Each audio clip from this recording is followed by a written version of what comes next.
Welcome into Extra Time. Thank you for your tweets. Worst El Clásico you've ever watched in terms of Real Madrid's performance? Pretty dire. I'm not a...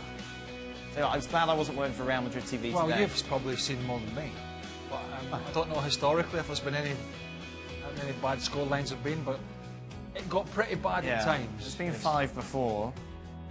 2 years ago they got blasted. Yeah, they got blasted before. I was at the Bernabeu when Ronaldinho scored those goals and he got pulled it off, but that was brilliant from him as opposed to rubbish from Madrid. So, yeah, pretty bad. Gab, worst El Clásico you've watched from Real Madrid's perspective?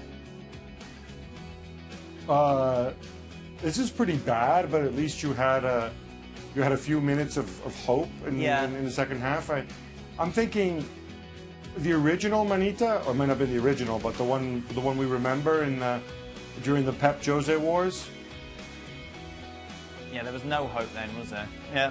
By the way, it was still a great, as it always was going to be without Messi and obviously Ronaldo's gone. Yeah, that was weird that people were saying, oh, it won't be the same. It was Still Real Madrid Barca. The way that they passed it around when they were having the good periods, particularly Barcelona, was still great to watch. How was Jordi Alba not in the Spain squad, by the way? He was superb, wasn't he? Why is Bale even considered a good player when the fact is he's average at best? Had one great season with Spurs where he didn't win anything, hasn't done anything with Madrid for years, scores occasional wonder goals, zero consistency. Well, let me just say, Gareth Bale is not an average at best player.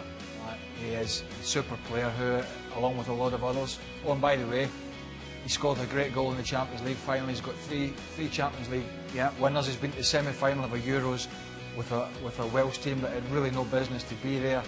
Amongst all the other things he's done, he's having a bad time at the moment, and he's not alone in a white jersey. He's not average, is he? He's not average. He's not average at all. Not even close to it. Is Arthur the best summer signing? If he continues to play the way he is right now for the rest of the season, then yes. At the moment, it's just a great spell. Somebody gets in the team, you know, every game is exciting for them. Yep. You know, it's when all those things calm down and then the norm becomes you have to be at this level. But so far, absolutely, he's been fantastic. What do you think, Gab?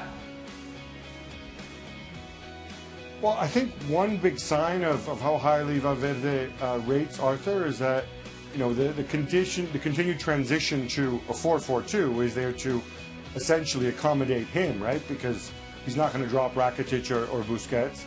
And then on top of that, of course, that went even further with the transition to a 4-5-1, if you want to call it that, against Real Madrid. So I'd say he's quickly becoming pivotal, especially, you know, after Rakitic had that long season. Busquets not getting any younger either. So his fresh legs and his passing I think are very important to Barcelona. What was the worst loss you ever had as a professional? The one that stands out? Oh, yes. Goals-wise? Yeah, I imagine goals-wise. Yeah.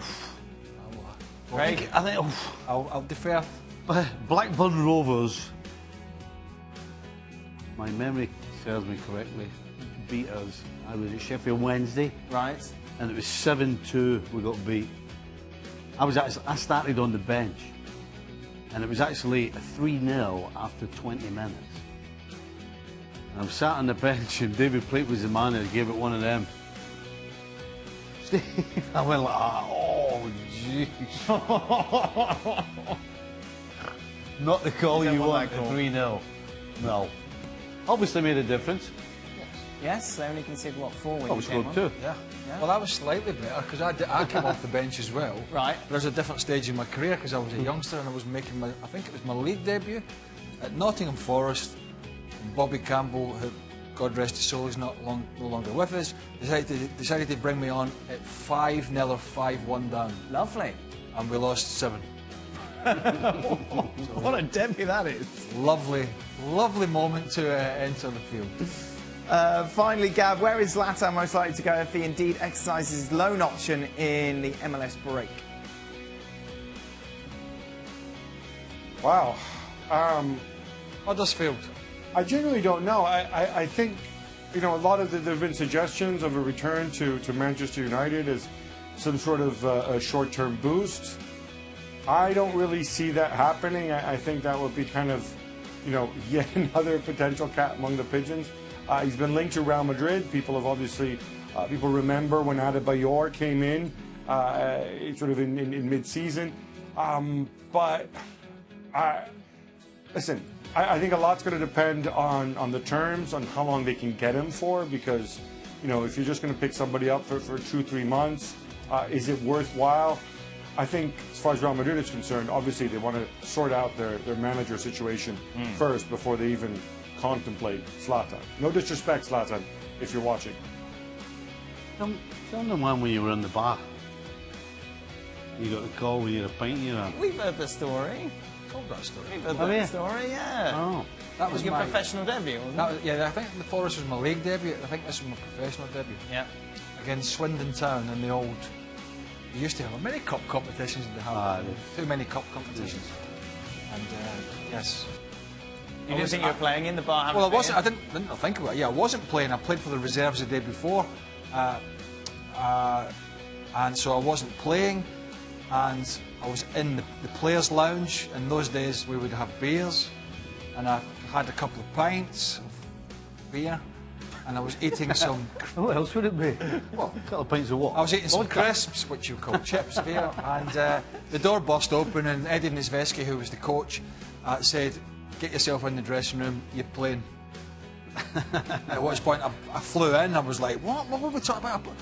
And I went in, and Ian Porterfield was the manager, who's also he's no longer with us. And I said to him, "Boss, what's the common denominator here?" I said, "One of these coaches that hasn't dropped off." I said, "Boss, I've been on the beer. I can't." He said, "Yeah, you'll be all right, son. Yeah. You'll be fine." And I said, "I played in the reserves the day before, 90 minutes." He went, "You'll be all right, son." And I got changed and I played. Were you all right? No. Oh. I got cramp after about 30 minutes. That is it. ESPN FC back tomorrow. Don't advocate drinking in the bar before games. Okay, there we go. Good. What's that? Spurs City, isn't it, tomorrow?